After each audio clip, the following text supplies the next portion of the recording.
Hi artists, welcome to your third value warm-up. We are going to turn a circle into a sphere today. You can see up here in the right corner that I've got the picture of the sphere I'm going to use.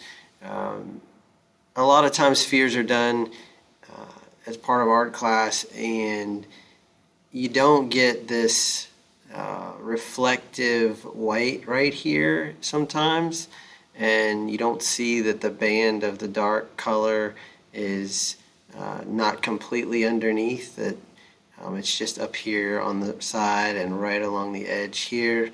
We're also going to put the drop shadow in, so come and draw with me. So I don't expect you to draw a perfect circle just off the top of your head. I'm going to use a lid from a Powerade cup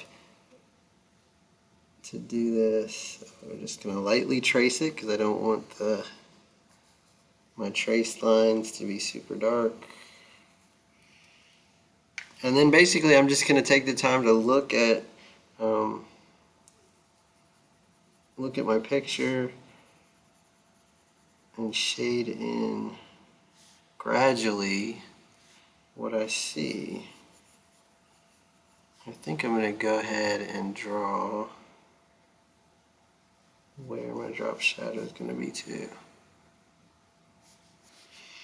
Okay, so you can see on the top here it's very white, so I'm not even going to bother trying to shade that in. I'm going to start with the darker places. And you can actually, if you're having a hard time, your pencil's real sharp, you can actually use the side of your pencil like this, what's called an overhand grip, and just get the, you got to look at what you're drawing. You can't just look at it once and then think you know what you see. Your mind will lie to you, your eyes won't. It's already starting to look more like a three-dimensional object, and this all has to do with value, guys. I mean, that's what we're adding. We're adding value to create form. Form is a lot like shape, but form has 3 dimensions instead of 2.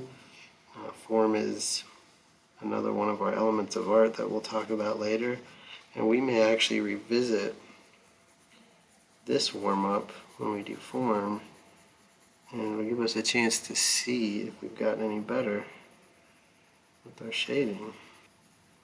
Notice how there's no sharp edges in the picture. Everything's very smooth and rounded because you're dealing with something that's round in real life.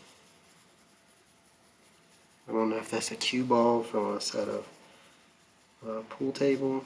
And even down here on the bottom, even though it's light and you're getting that reflective light, it's not entirely white.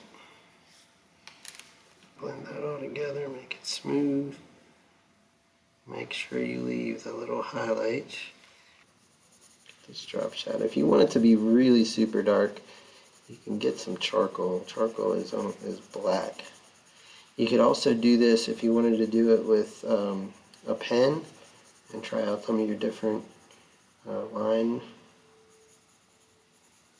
methods of creating value. You can certainly do that. And there you have it. Alright guys, happy shading.